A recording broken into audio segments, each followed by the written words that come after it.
Good evening. Welcome to mylifestyleshow.tv. It's awesome to have you here, guys.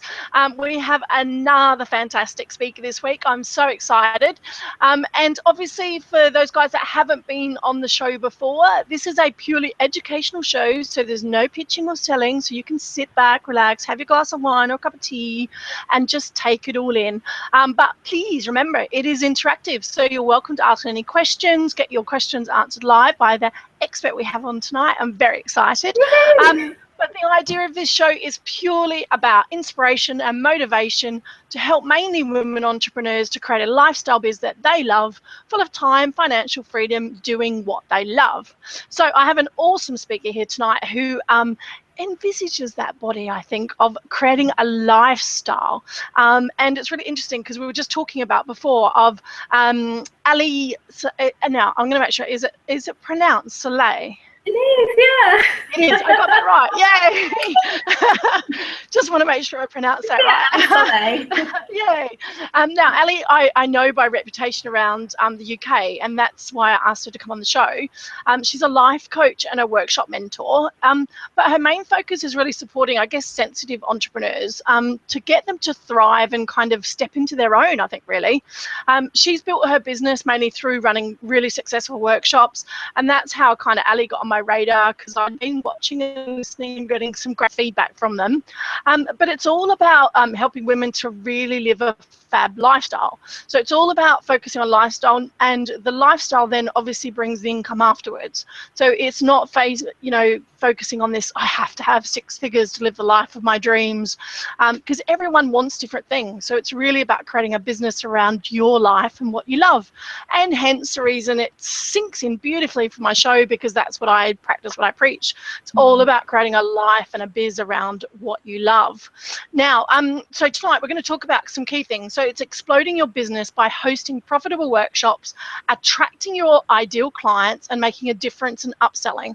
So we've got some key points to go through. We're going to go through why now is the perfect time to create and host your own small workshops, what you must know before you host a successful workshop, the essentials to attracting ideal clients to fill them up, because that's got to be one of the hardest parts, and how to overcome the fear of speaking to a small group. I say start with a webinar because it's much more fun and easy instead of getting in front of a group first. But hey, let's listen to see what Ali says. So Ali, welcome. It's so fantastic to have you here. Thank you for giving up your time to provide some amazing value to my lovely audience. So welcome aboard. Oh, thank you. I'm really honoured to have been asked to be part of your show, Kylie. So thank you so much for inviting me. Yeah, it's just great to be here. So fantastic. If you want to share a bit about your background and your story, just so people know who you are, that'd be awesome. Yeah. Now, can I quickly say before you just said about creating webinars and Google Hangouts, like, is a great way to start before you get in front of people. I just want everyone to know this is my first ever Google Hangout. Woo! So bear with me. Okay, so yeah, a bit about my background. So I've been a coach for the last 5 years or so, and I have had the privilege of working with some really amazing clients all around the world, and there's nothing that makes me feel more of a sense of sort of, thrill and fulfillment than knowing that I've made a difference. And by being able to reach lots of different people, it's created, an amazing community and a pool of people for me to work with. And then the money has come. I've never been somebody that's gone after the dollar. That's not what it's about for me. It really is about creating transformations and helping people. And through that, I've been able to travel. I've been able to, do things that perhaps, I had on my dream board for a long time, and I was able to start ticking them off and, just really enjoy life in a different way and have a greater sense of security. But it wasn't always like that. And I remember when I first qualified as a coach, I wonder if this will resonate with some of you listening in. Kind of like my coaching school said to me, oh, it's really easy to get clients. It's, it's like the second fastest growing industry on the planet after IT. And everybody needs a coach. So I got my business cards. For some reason, I even had letterheaded paper and compliment slips. Don't know why. Bless. I haven't heard that one for a while. I know. Well, it was like 5 years ago. And, I had my trusty mobile phone. I was like, yes, I'm ready to take those calls because they're all going to be coming to me now. And there was nothing, a bit of tumbleweed, nothing. And then I thought, oh my gosh, okay, so what do I need to do? And I actually went and joined a women's networking group. I joined the Athena network. And I remember creating some flyers that offered free coaching sessions. And I thought, there's going to be somebody here that's going to want some support. And I handed them out, as you do. Nothing. Still nothing. And I thought, oh gosh, like I have this like real like desire, this passion. I know I can help people. I just want to get my hands on someone and help them. Maybe they could smell that desperation. I don't know. So then I kind of like took a step back and I thought about who were the people that I'd coached during my coaching training. And all the people that I'd coached during my coaching training were women who had said that they were suffering with lower self-esteem and confidence issues. And these were certainly issues that I myself had dealt with.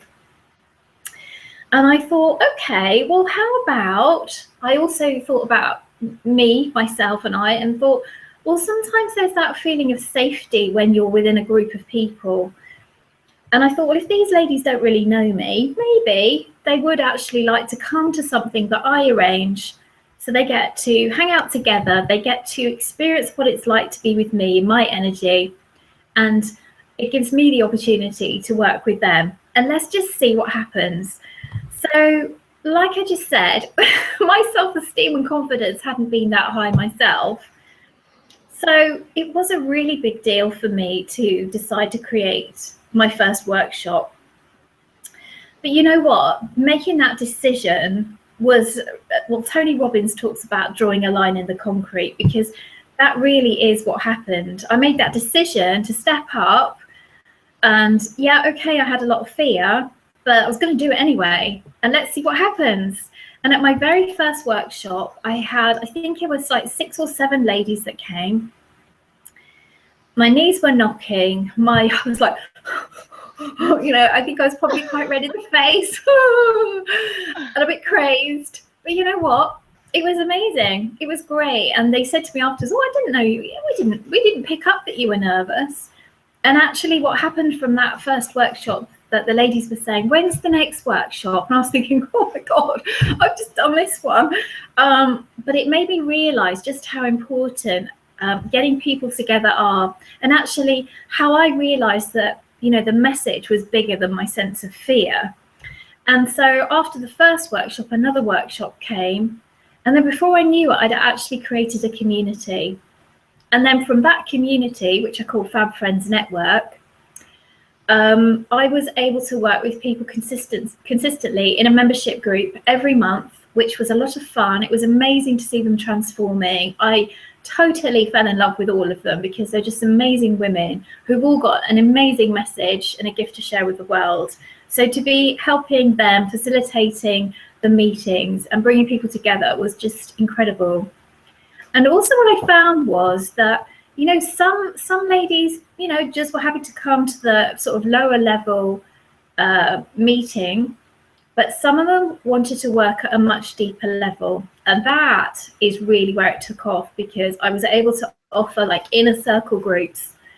I was able then to offer VIP days. I was able to offer so many more things. And to have gone from like, oh, like no one knows what I can do. I've never worked with anyone before. I have no testimonials. I was, like waiting by the phone, like I say, and nothing was happening, to gone from that, facing my fear, pushing through it, realizing actually I love to be around people. Even though I'm highly sensitive and introverted, I realized that I could create a business that was not only profitable, but it was a lot of fun as well. And so, yeah, that's really, you know, how my business took off. Fantastic. So, yeah. Can I ask you a couple of questions out of that? Oh, yeah, go for it. For your first workshop where you got your 6 or 7, was that a paid one or a free one? It was paid for, but I made it really low. Because I think that if you start off with a workshop at, say, let's just play with figures, but say £97, for some people that's quite a large investment. And if they don't know who you are, you've got no referrals, no testimonials. It's kind of like, you know, it's quite a considerable amount of money for some people. Depends what sector you're in, I guess, as well. But for the ladies that I wanted to work with, I decided as well, actually, Kylie, that I would make it a half day, not a whole day. Because again, if I'm really honest, I didn't know back then if I could hold the energy for a whole day because I was scared. So actually I found that, yeah, I could, and that wasn't actually a big deal, but I needed to do it to find out. So I made it a really low price point. And like I say, it was about 5 years ago, and I think it was literally something like £17 a head. And it made sure that I covered all my expenses. So I wasn't out of pocket. I made a tiny bit of money, but I got 6 or 7 great testimonials. I got confidence. I realized it was something I could do. I'd created like a core of people that became my raving fans that would go out and tell other people and who wanted to come on my next events. It was worth it. Yeah. Fantastic. Yeah, I mean, it sounds like a good model, like especially when you said, like you said, you're trying to gain maybe credibility in a new area or a new field, or, you know, just confidence. I think that's the thing. I think, you know, some people try and get you to start with all these high-end programs, but if you've got not necessarily, you don't have the confidence in that, you don't not necessarily know the stuff, but you obviously know the work. But it's then going out there saying, will I actually get them results? And I think sometimes just being around a group that you get results for and hearing the feedback, and that is enough to then start to take it from there. So I think it's a nice way to start. Yeah. It was fun. And it didn't put a lot of pressure on me either, you know, because if I had put it at £97 and nobody signed up, or, you know, I lost money, it wouldn't have been the great start that I had. So I think sometimes, you know, it's good to start. It's good to be humble. It's good to start low and just get going, because that was what it was about. It was about, you know, I think, you know, if you were going to run a marathon, for instance, you would do a bit of training. You wouldn't just like go for it. You wouldn't buy a brand new pair of trainers or whatever. I don't do marathons. Like your running shoes. You wouldn't just get out of bed one day and do it. You would kind of practice. You would put in the groundwork. You would build the muscle that you need to build, or the muscles that you need to build to create it. And so when you're starting out and you have no experience, you haven't built those muscles, I think it's kinder to yourself to start at a lower level and build those muscles. And did you give it about muscles? Build them up. And did you give it like a specific kind of topic area, or because obviously you're a life coach, weren't you? So was it very general for them to come along, or was it a specific targeted area? I made it, the first one was about self-esteem. I actually called it Self-Esteem Booster Workshop. I probably wouldn't call it that now, but that's what it was. And I think, you know, they understood what it was. It was about self-esteem. It was about boosting it, and it was a workshop, so they knew they were going to be working on their self-esteem and giving themselves a bit of a boost. And and so I think as well, because when I think back with the clients that I work with, they are generally highly sensitive, and a lot of highly sensitive people do suffer with self-esteem challenges, as I have. And I think, you know, being visible and being out there as entrepreneurs, sometimes it actually does play on our self-esteem, you know. And so that first nucleus of people was spot on, really, for the clients that I've worked with all the way through over the last 5 years. Fantastic. I mean, I hear different stories like that all the time. So, you know, you're certainly not alone there. I know a lot of people kind of suffer from that sort of thing, getting started. And, you know, and it's like you said, it takes a lot to get out. And I think, you know, it's been a really interesting journey for me, because I started selling someone else's product online for the first year I got online, and it was much easier than selling my own stuff. It's really interesting when you put yourself out there and you're putting yourself in that position. It's not as easy as everyone talks about. It's like suddenly you're being judged for your content. It's all about you then. And you've got to help these people. So yeah, it's not as easy as they say. And I agree with you totally. I hear stories about clients trying to get clients all the time. How do you build that tribe and that following? And I think it's a nice way to, like you said, build it and grow. Yeah, nurture it. Yeah, definitely. So why should we be doing them now? Why is it a good time to start and create and host workshops? Well, first of all, why not? Because there's so much fun. True. Well, I would say that, there's so many social media platforms that are out there. People get stuck behind their computer screens. No offense, Kylie. I know we're on a Google Hangout right now. But we were just saying that, weren't we? It's like nice to have that personal touch, isn't it? Yeah. It is. And I think that because so many, having the internet has absolutely revolutionized the way that we can build businesses. And, it is like the Industrial Revolution of the modern age. It's just phenomenal what it can give us.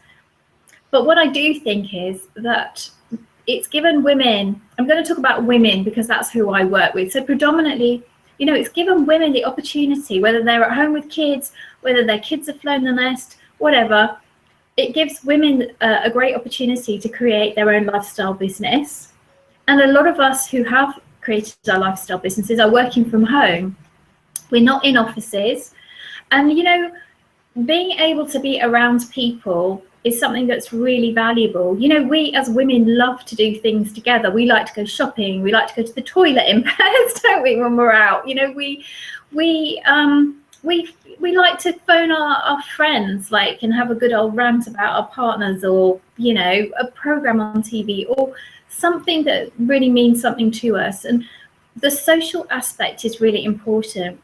So I think now that there are so many women working in isolation, there's never been a better time to kind of bring them together, because that's what they're seeking. Facebook is great, but hey, you can't hug someone, not in real life, not properly. You can't touch them on the arm and say, God, you're doing a great job there. You can't share a piece of cake or a cocktail. It's a different kind of energy. And I think that women love to be in a room with the door shut, so it's safe, it's secure, and be inspired by other women who are role modeling what is possible. And for them to inspire others, for what is possible as well. So I think, that's something that, it's old school. Workshops are old school. The internet is new, but workshops will never go away. And there is that, they really are very relevant to this age.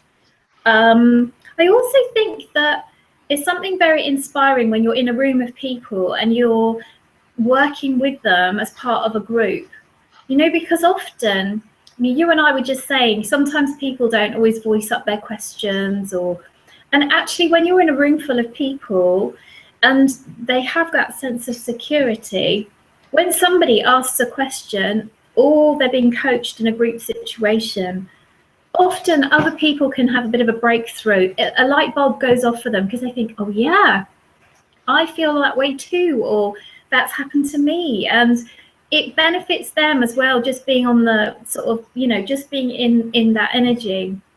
So I think that's good. I also think when you're demonstrating how you work as a coach, as a consultant, a trainer, whatever it is that you do, people really feel you. They really feel your energy when they're in a room with you in a way that they perhaps can't always through a social media post. So when they're actually in a room with you, it's that know, like, and trust factor. It kind of heightens it, whether it's a half a day, a whole day, or a retreat of 6 days or whatever. They really get to know you. And I think if you're somebody who's, if you're obviously wanting to grow your business and work with clients, it speeds up the traction of the know, like and trust, whereas through social media it can take quite a long time for somebody to go from 0 to 60. Yes, I want to work with you. They can make the decision there and then. Also, if there's somebody who is on the periphery who thinks, actually, I would really like to work with you, but I kind of feel like I need to know you, they can come along to your event, and then they're like, yeah, where's the, like, give us the sign up sheet, I'm ready to go. Yeah. I think it raises your visibility as well. So when you're promoting a workshop, you're out there on social media. So it's kind of like holding hands with social media. You can promote it through a Google Hangout like this. Not that I ever have, but you could. You know, a tele class or something like that. It holds hands with the virtual world as well, and I think that's really good. It leverages your time. Again, I think that's really important when we're looking to create a lifestyle that you know, serves us and serves our clients. And you can make products out of your workshop. So, you know, this is another reason why they're so relevant right now. You know, we're in the digital age. You can record your products. You're recording this Google Hangout. You know, you can record these things. You can sell them. They can become evergreen products. So there's never been an easier time to sell products. And ultimately, it gives you a great platform, not just to share your message, but to share your offer as well. So, you know, towards the end of a workshop, you know, they're all warmed up. They know what you're doing. They know how you can help them. They trust you. You're being very sincere and honest. You help people with their breakthroughs, and then you make an offer. And the people that are in the room know that, yes, they do want to work with you, or no, they don't, and that's fine as well. So workshops can make you good money. You know, there are times where I've replaced my, you know, previous annual salary in one day just by, you know, hosting an event. And I'd just like to say, most of my events are quite small. I've never done an event with more than about 25 people. So I'm not talking about big events here. I'm talking about quite intimate events, closed door events. And, you know, you don't have to have a lot of people to be able to make a big difference and make a lot of money. Fantastic. Yeah, I mean, some really powerful points there, definitely. Oh, excuse me. In relation to, I think, again, when people think about speaking or events, they seem to think of these big events, you know, because obviously there are some, you know, and I really value your comment about the know, like and trust factor, you know, and it's a model that works, you know. I mean, if you look at some of the big speakers around, especially the big female speakers at the moment, you know, look at Jo Martin, look at Charlotte Wiseman, you know, in the UK, and, you know, they put a whole event on just to upsell their key programs, because they know if they get people in a room, the know, like and trust factor goes through the roof. It is like you said, if you can give away amazing value. I mean, Jo's just done her speaker training, and, you know, her whole day was $67 for the day. Yeah, now she filled a room of 80 or 90 people, which, you know, not everyone can pull together 3 days of that. But like you said, but what it did do was the upsell rate was phenomenal. And that's because they've given away so much value and they've built that know, like and trust factor. People like you said, they know straight away whether they want to work with you or they don't they? It's a really good sort of way of getting people through to getting to know. And you can add value and enjoy it as well, like you said. Yeah, definitely. You learn from them as well, I think. I think that's the other thing as well. Yes. Yeah, definitely. And I think as well, when you, you know, you host an event, then you get to hear the language that your clients, your prospects are using. So, you know, when we're thinking about our marketing, we actually want to know what their struggles are, because it's the struggles we want to be able to help people to break through. And it's those struggles that we can connect with and, you know, we can use to, you know, we can put them on on sales pages. We can send out emails. We can do all sorts of things once we know the language, and we can pick so much of that up when we run a workshop. Yeah. Yep. And create the next one. Yes, absolutely. Yeah, because you're listening to what they're struggling with, aren't they? So what must you know then before you host a successful workshop? Well, you really need to think about why you're doing it, because, you know, there are so many people that run events or have a go at it. But I think the really key thing is why are you doing it? Why do you want to do it? What do you want to gain from it? What's the purpose of it? That's really the first thing that you need to think about. And also about yourself, you know, not just professionally, what do you want to gain from it, but personally, what do you want to gain from it? Because, you know, we all say that, you know, being an entrepreneur is not for the faint-hearted. And, you know, if you're somebody that's quite, you know, like I was, quite apprehensive about speaking in front of a group of people, you know, before you even decide that you're going to do it, you have to decide, you have to make a choice, you have to make the decision. You know, am I going to face this fear? Am I going to go for it? Am I going to give it my best shot? And I think you need to know that before you start. So what's the purpose of it for your business? What's the purpose of it for yourself? I think that's really important. You also, you know, when you're thinking about what the purpose is of your workshop, then, you know, you want to think about, well, what are you going to do with it? I mean, is it going to be something that is part of a series? So like you just said, Kylie, you know, when you know what your ideal client struggles are, then you can help them to solve them. So you can actually run a second workshop. And that's the thing, you can create a series. So before you start, is it a standalone? Or is it actually part of a series? So, you know, you take them through a particular process. So that's something to think about. Is it one-off? Also, you know, how, before you decide you're going to do, and where does it fit in your business model? Is it something that is one of the, you know, the cheaper, one of the sort of more reasonably priced investments for them? Or is it going to be like the big ticket? Is it the big thing? So where does it come? What are you going to be offering as well? I think that's really important. So also when you're thinking about ticket sales, I think the other thing, you know, we talked before, mine were very inexpensive, my first workshop. And if I'd had, you know, ladies that had come to the workshop and paid £17, and then I offered them a £10,000 program, they probably would have keeled over in shock. So you have to also think about what is it you're going to offer in relation to, like, what is the ticket price and what's the sort of the venue like? You know, if I charged them £17, but then I took them to the Ritz, you know, on that, that wouldn't have really been in alignment with where they would be. And actually some of those ladies, because it was SelfEsteem, probably wouldn't have felt like they should be, you know, in inverted commas, should be at the Ritz. I remember being invited to go for a lunch at the Landmark in London. I remember thinking, me? Why am I being invited? I don't go to places like that. I don't belong in places like that. And I was really doubtful about whether I would go. And I think, again, before you start creating a workshop, you need to really think about your ideal clients who you want to have there. What kind of venue do they want to be in? You know, what's the ticket price, and what is it you're going to offer them that's kind of like going to be in natural flow, natural alignment with those other pieces. So some of the things that I've offered at my workshops have been group programs. I've offered individual, you know, intensive days.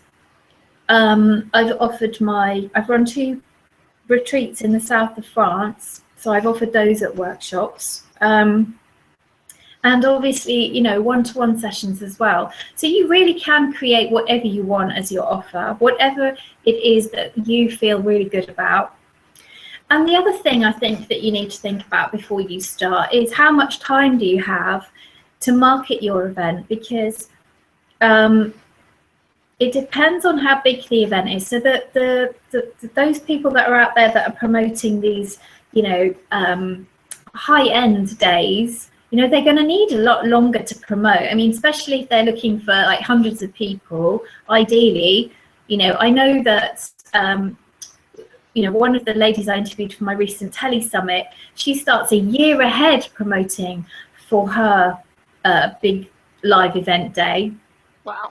Which is it's quite a long time, but she wants to make sure that she has, you know, 100 or so people there.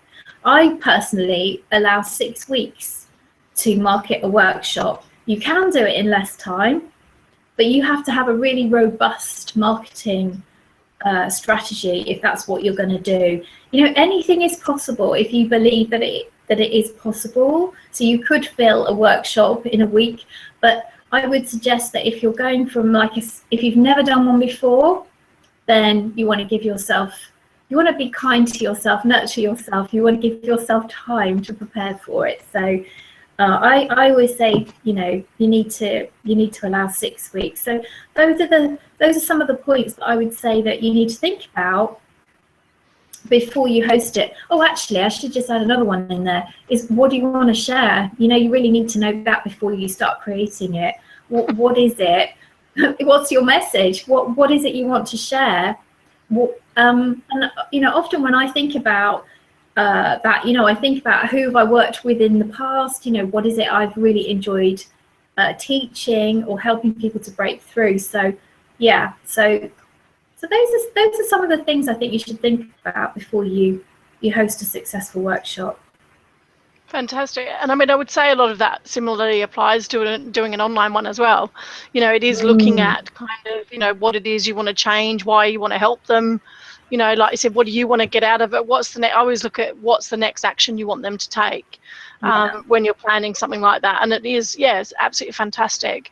And, you know, and I know your feedback is, like you said, and I think it's really important, like you said, when you look at your intimacy, it's like, do you want to, you know, a bigger event that's not as intimate, or is it, you know, what's the transformation you're taking people through?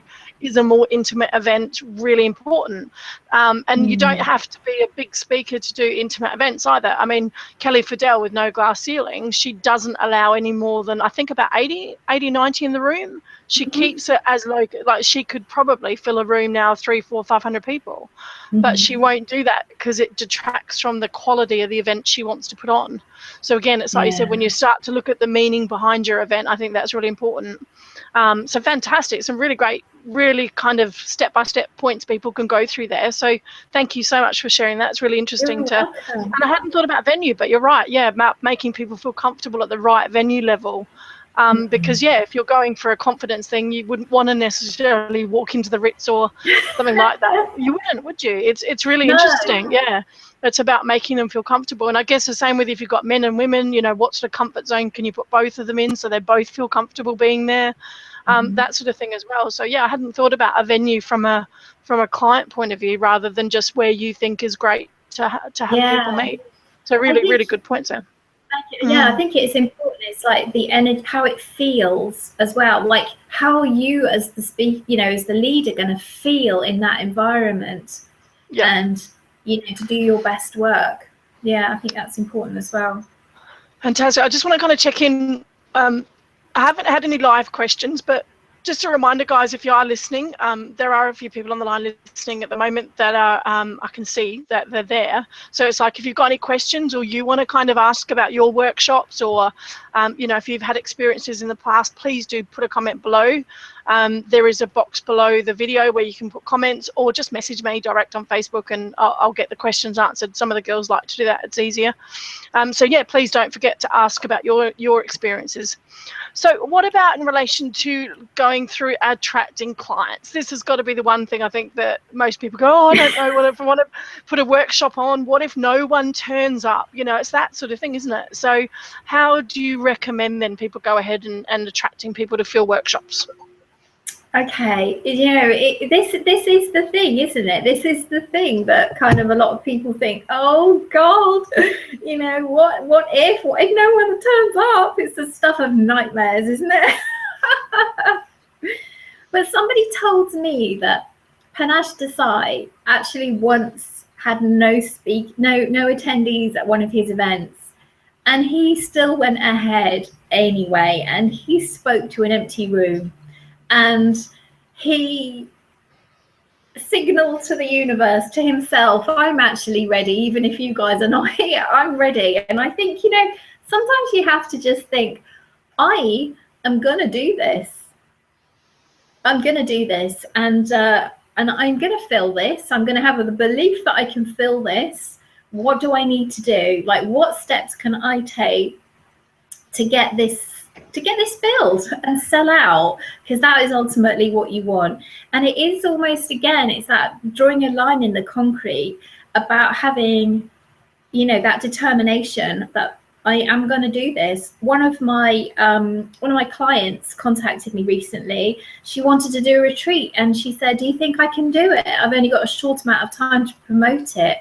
And the thing is, if you believe you can, it's that Henry Ford, if you believe you can, you can. You know, if you say you can't, then you can't. So which is it? Are you going to, yeah, which one are you going to do it? Yeah, go for it. So some of the tips that I've got for this then are, you really want to have, first of all, a way for people to be able to buy a ticket. Now, I know that sounds like it's really obvious, but if nobody knows how to actually buy the ticket, you could be shouting it from the rooftops and people are like, yeah, but like, where's the button? Or how do I do? Like, what's the process?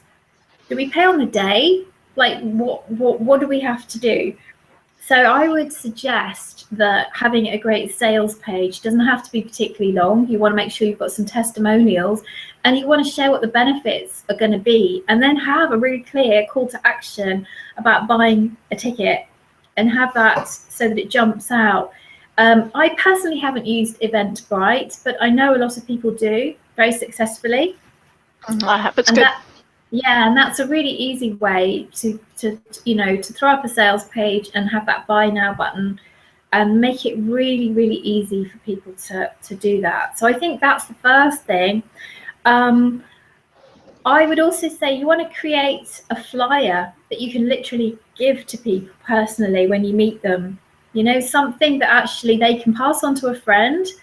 They can put in their bag, you know, so when you're out and about and you're telling somebody about it, you can actually put it in front of them. Because remember, some of the, you know, what we're talking about here is not just about being visible on social media. We're talking as well about creating an offline way of working.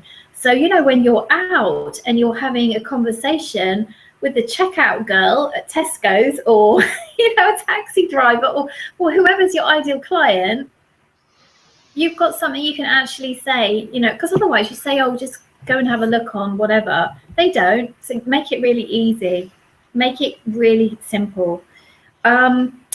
Use social media, so engage on social media, you know, share value on social media, teach if you like, and inspire people with your message. You know, get into forums and don't just be spamming them with, hey, come to my event, it's going to be awesome, but actually giving them value so they think, oh, you know, what is it that she does, and wow, she knows her stuff, you know. Oh, when they do see then that you've got an event, they're like, oh, you know, that's for me, I want to go to that. And I think if you're highly sensitive, then, you know, this is where you have to put on your big girl's pants, and you have to be prepared to be visible. And you've got to think about that line in the concrete again and think, ooh, it might feel a little bit, ooh, sometimes to be out there and being visible. But, you know, this is the difference that makes all the difference. You know, if you want to fill and sell out your workshop, then you've got to let people know about it. You can't keep it a secret. I found creating videos has been really useful as well. So, you know, when you're promoting your event, make some videos. They don't have to be, you know, they only literally need to be a couple of minutes long. Just really connecting with the ideal client, sharing with them the benefits. I was taught years ago that facts sell, stories sell. So give them, you know, maybe a little story or just something that feels tangible to them. You don't need to tell them the logistics of but really the benefits of why they might like to come along. And remember at the end of your video to put a call to action on there. Again, buy your ticket, you know, tickets selling fast, you know, limited seats, all of that. I also think as well that when you're actually meeting someone, so if you go to a networking meeting, for instance, you actually want to invite them to your event, like you're inviting them to your party. So if you were having a party, you know, a week on Saturday, you wouldn't say, oh yeah, I'm having a party a week on Saturday. It would be really great to see you there. There's going to be some really cool people. You'd be like, hey, I'm having a party a week on Saturday. Honestly, it's going to be so much fun. Are you able to come? Are you free? You know, and that's the energy. It's like your party, and you want people to really feel warm about coming. Like, yes, I want to be in your energy, and I want to be there. And I mentioned there about networking groups, and that's how I filled a lot of my early events before I started to create my own community. So I joined the Athena network. There's lots of networks that are out there. So go along, you know, and have these flyers that you can actually hand out and give to people and invite them, again, with that really warm energy to come along, you know, and that call to action. Something else that you can do to fill your places is, you know, do something like this, a Google Hangout, or, you know, go and give a talk. You know, find who might like to have you as a speaker. Where can you add value? Because that's, you know, what we know it's all about. Or, you know, sometimes what I've done is actually create my own webinar. So, oh, I'm so sorry, Kylie. This is my home number ringing. That's all right. See, and the thing about being live, you've got to deal with the unpredictable. It's great. It's so real.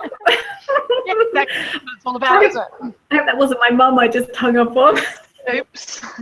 She'll forgive you, I'm sure, when you tell her how amazing value you've been sharing. Yay. No, don't go away. Sorry. They're not going to give up, though. They will give up.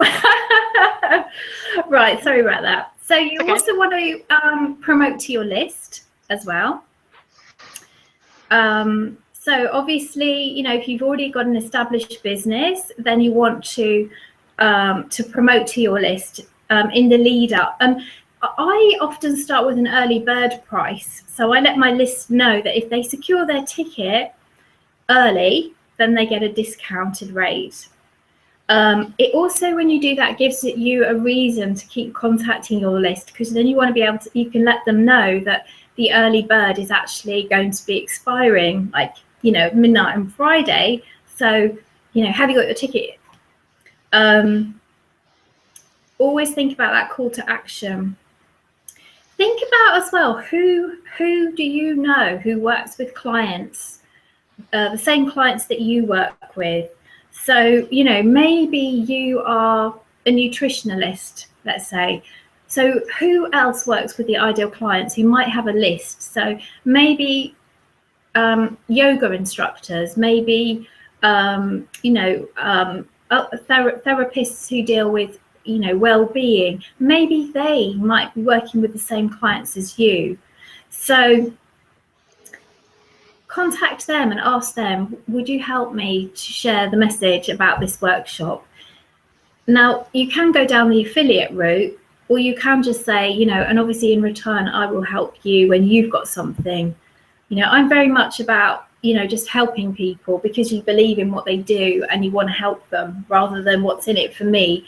But some people are what's in it for me, and there's nothing wrong with that either. So it's up to you how you want to play that one.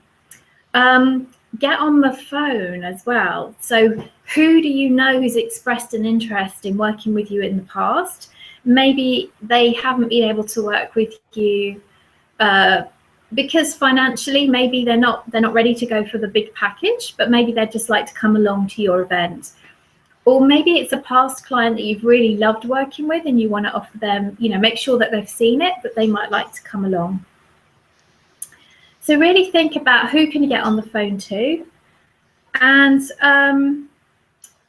like I mentioned before, teleclass, do something like a teleclass or a webinar, somewhere that you can share your expertise before you've actually got them in the room. So, you know, they will be drawn in because you're already demonstrating what you can do. So those are some of the things that I've done.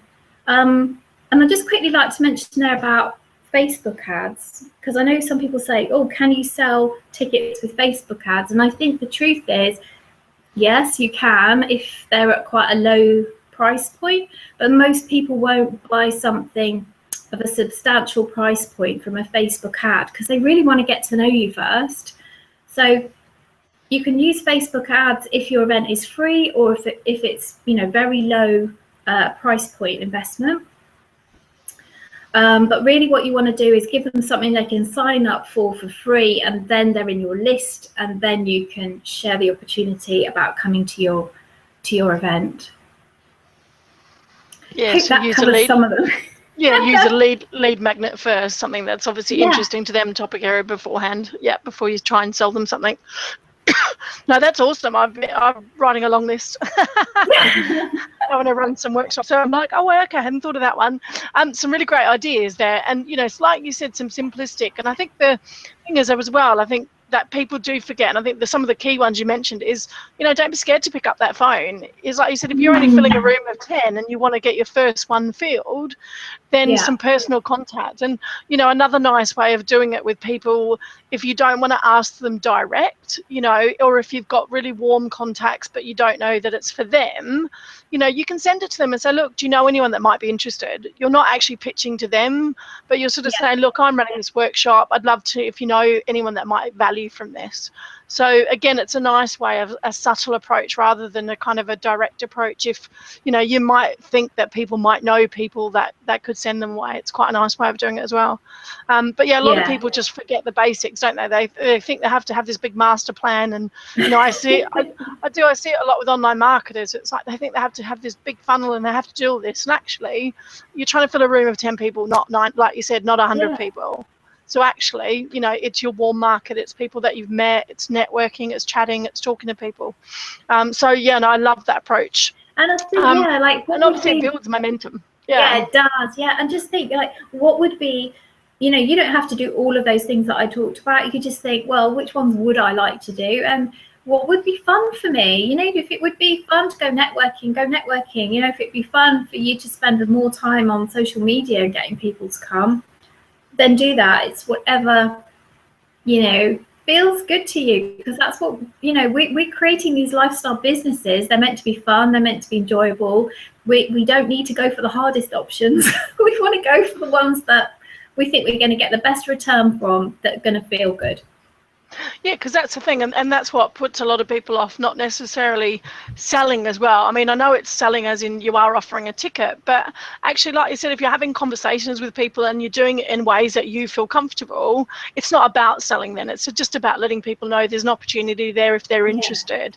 I think it takes that pressure off, that kind of feeling like you have to sell when, you know, it's like you said, it's not. You're just providing some great value, and if people are interested, fantastic, great. So it kind of drops that a little bit, doesn't it? And interesting, you mentioned the Athena, because I used to run the Athena Chiswick for 2 years. I did, yes. I ran that while I was working in a state agency for about 2.5 years. I think I ran the Chiswick office, and then I was meant to go back to Australia and quit, and then I didn't go, and I'm still here. So I was talking to actually Jacqueline only a couple of weeks ago, who obviously set it all up, Jacqueline Rogers. So that's how I know Jacqueline. Oh, yeah, she's lovely. She's lovely, isn't she? And they've got a great network, and there's lots of them. I mean, and that's the thing, you know, the benefit of, obviously I know you live out of London, but the benefit of being in London, there's so many networking events. You know, there's so many meetup opportunities and chances to meet, you know, lots of amazing women entrepreneurs too. You've just got to get out there and see what suits you and who you connect with. But yeah, perfect way of doing it. And interesting, and like you said, and don't forget your lead up time again. So it gives you some time to actually get out there and do that. So perfect. I've got lots of checklists. It's great. And I didn't mention your free bonus. We have got a free bonus as well, where the lovely Ali offered a free bonus to anyone that's viewing this or going to be watching the replay. I know a couple of people have said they can't make it and they're going to watch it tomorrow. But yeah, you've given us an essential workshop checklist. So I'm sure lots of this is going to be on there anyway. So I can't wait to have a read of that later and go through that. So thank you. There will be a link below the video. So I've actually already put that up because I'm super efficient this time. Normally I put up afterwards. But it's there, so anyone that watches the video can click through, add their details, and you get the benefit of Ali's knowledge. So we're down to the how to overcome the fear of speaking to a small group. Yes. Well, now, the other night, I was watching Graham Norton's show. Did you? I love Graham Norton. Graham Norton is He's my sunrise. I watch because I don't have a TV. I don't watch TV, but he is my Saturday morning laughter, because he's always on Friday night. So I always watch him first thing Saturday morning. I love watching Graham Norton. I just love him. He's just so funny all the time. I always wake up laughing. Just a little name drop here. My daughter, Becky Rue, she photographed his dinner party a few years ago. But anyway, yes. Nice. Anyway. We have to name drop. Nothing wrong with name dropping occasionally. But the reason that I mentioned Graham Norton is because I was watching it on Friday night, excuse me, and he had Meryl Streep on there, and he had Nicole Kidman, and he had some other Nigella Lawson, and another fantastic actress, I've forgotten her name. But one thing that they talked about was the fear of being, Meryl Streep talked about the fear of being in the Suffragettes movie. She talked about her one scene really that she's got, and she talked about how fearful she'd felt around this scene. And then Nicole Kidman was talking about how right now she's actually in the West End in London, and she's treading the boards, and she talked about the fear. And I thought, isn't it amazing how we seem to think that we're supposed to be fearless when, we're humans, we're not robots. We have feelings, and, there's a lot of emotion going on in us. And if these women who we kind of look up to as, Meryl Streep's got about 1 billion, Oscars, and Nicole Kidman's not far behind her with what she was doing. You sort of think, oh, okay, so they get scared too. It's normal, it's normal, it's natural. And I think, a big part of being able to perform, whether it's at a workshop or on the stage, is actually just accepting that it doesn't mean that there's something wrong with us, or that, we shouldn't feel fearful. We just need to just know that actually that happens. That's normal. And I think I said at the beginning that I realized for myself, because I was absolutely terrified when I first did my workshop, but the fear, the message was bigger than the sense of fear that I had, because I'm really about helping women to transform and to become the women that I know they can be, the women they know they can be, and break through the blocks that get in the way. And that message is much bigger than any fear that I might have that might prevent me from doing that work in the world. So, I think that's the thing. We have to accept that we're not perfect and that we're human. We don't have to get everything right. Hey, we didn't lose it because my phone rang a couple of times in the background. Like, the show must go on. Nothing is perfect. There's no point in trying to be something you're not. You just got to be who you are, because that's the real deal. That's the authentic person that people want to see. And actually, if you fluff things up a little bit, it just makes them, that it endears you to people, because they just think, that's the kind of thing I'd say, or that's the kind of thing that would happen to me, or, it's more about how you recover from the things that don't go so well. So, I think that's important. I also think that, when you're speaking in front of a group, that you're giving them a gift, So if you were to give somebody a gift at Christmas or their birthday or something, you wouldn't just ram it down their throats and shove it in their faces. Be kind of about it. You would to them with love. You would want them to receive it in a really loving way, like, oh, I've got this for you, I really hope you love it. And it's that kind of energy that's a lot more, I don't know, it's just a much gentler energy. So you don't have to get it right. You don't have to put on the social mask, and you just got to be who you are, and people will accept your gift, your message, the way that the way you want it to be. So some of the things.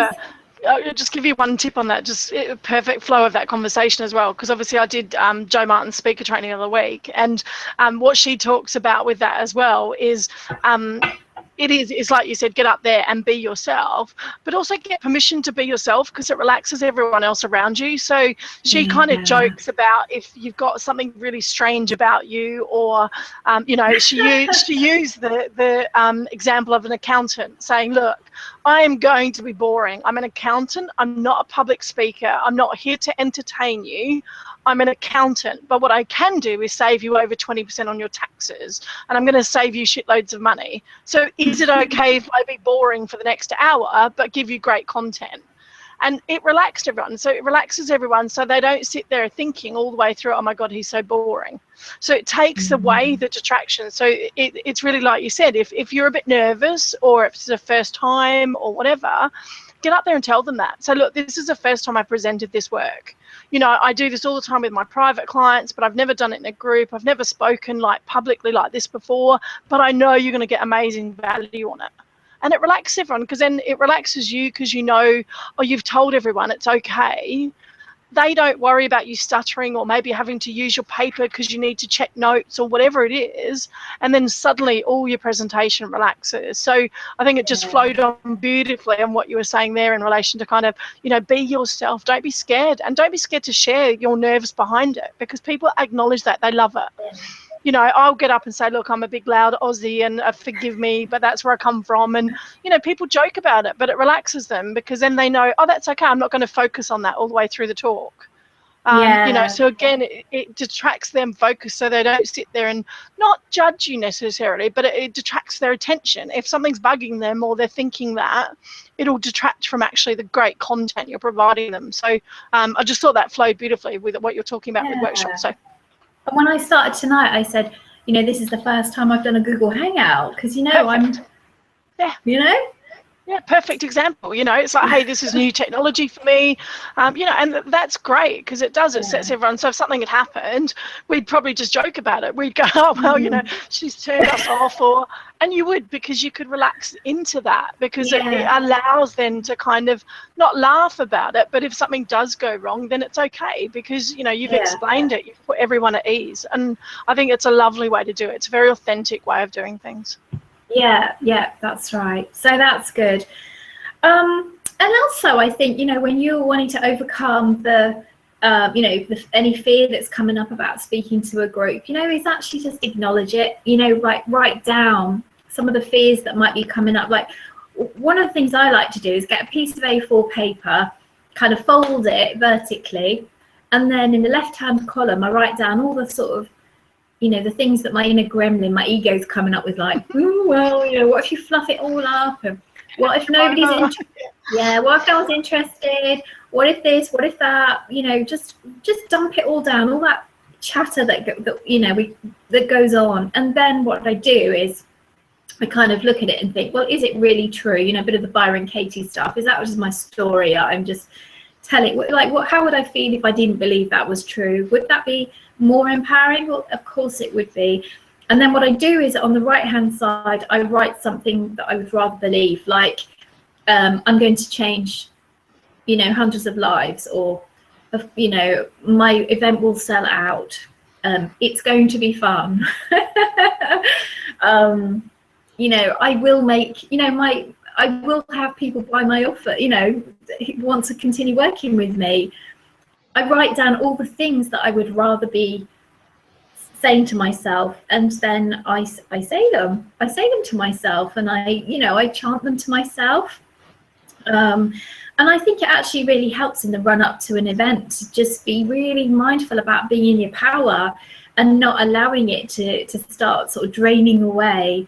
And if it helps, you know, say affirmations and say them to yourself in the mirror and look in your own eyes, and, you know, just own the awesomeness, you know, that you are. So I think that's important, and just be aware of that mind chatter that comes up, and just turn it down and choose to think something positive. Yeah. Yeah, a lot of people kind of say, acknowledge it, thanks for protecting me, but I'm okay. And go on with, like you said, your positive stuff, because it's only, like you said, it's protecting you, isn't it? It's making sure that you're in your little cocoon, and that's okay. It's great. Thank you for being there, but I'm okay. Yeah. I like that. I like the A4 page. I haven't done that before, so I'm going to remember that if I get a block or if I get chatter coming up. I like that. It's a simple process to go through, isn't it? And just reverse it and look down and go, oh no, that's rubbish.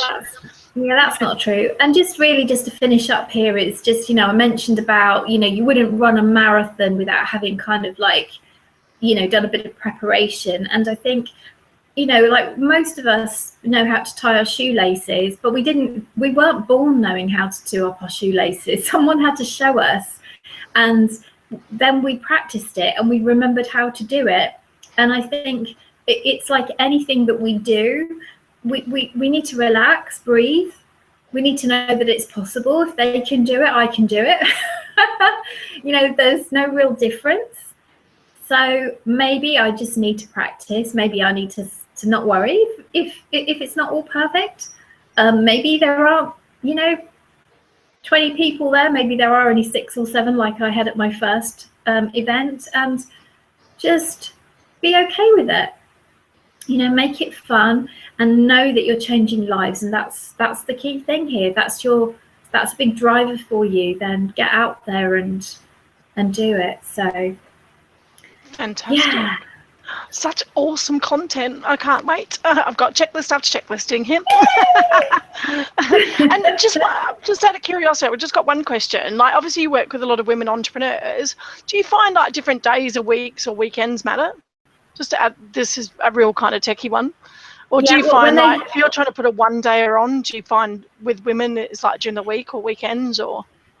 Well, this is a good point. This is a really good question, actually, because I think you need to know your ideal clients and when they're around.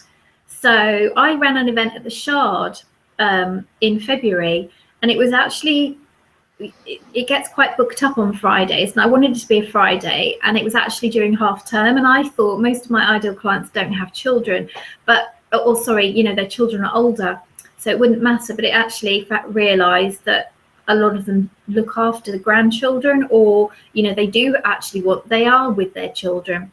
So I think what you need to do is be really aware of who your ideal client is and ask them. You need to decide when you want to have your event, but do your market research, because some people don't want to do afternoon. Some people would come to something in just a morning. It's a less of a commitment of time. So if you're working with corporate women and you're not working through a corporate, you're not actually working directly with the corporation, with the company, and that might mean somebody has to take a day off work. Well, they might actually prefer to come on a weekend, rather than have to take a day, a day's leave off work. Or maybe they would actually rather have a half day than a whole day, if they're taking time off work. So I think what's important is you to decide as the leader, when are you available and when do you want to do this?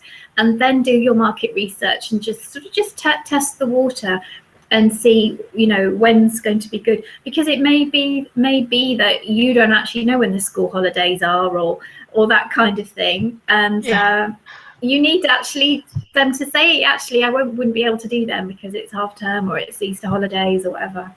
So yeah, I think that's fantastic.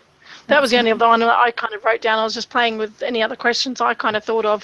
If anyone else has got any questions, do put them up live. I haven't seen any come through as yet. And no one's messaged me, which is unusual. Normally at least one person messages me, but not tonight, but that's okay. Means they're obviously, you're giving away lots of valuable content. You see, that's it. They're all going, oh, now what can I do? So you have given away heaps. And what I tend to do, because we have hit the hour, and I'm obviously very conscious of your valuable time, is I like to end the show with a question around, you've obviously built a lifestyle business, or you've got elements of a lifestyle business. So I always like to ask, what is it that you love about your business at the moment? And where can we see maybe Ali in the next 2-3 years? What's something you can add to? God, that's a sneaky little question that I didn't know was coming. Okay, what do I love about my business? Do you know what, actually, Kylie? I feel like a bit like Madonna at the moment. I kind of feel like I'm in a bit of a reinvention phase. And so what I'm loving at the moment is that I'm connecting more and more with my truth. I'm actually kind of letting go of the need to be something I'm not, or I'm just loving that I can be on this call with a nice cozy jumper on and not feel like I've got to go and put some fancy dress on or wear designer gear. It's just about being real and authentic. And I feel that that's the direction that my business is going in. And it's really still helping women to empower themselves to be all that they can be, and helping those women who are, you know, entrepreneurial to create workshops that change lives and make them money. So I see my business going in that direction. And, you know, in the short term, I'm off to Sydney next week to go on a cruise, the Abraham Hicks cruise. And, you know, I'm really grateful that I have a business that allows me to have a sense of freedom and do the things that I absolutely love to do. And, you know, long may that continue. Awesome, that's beautiful.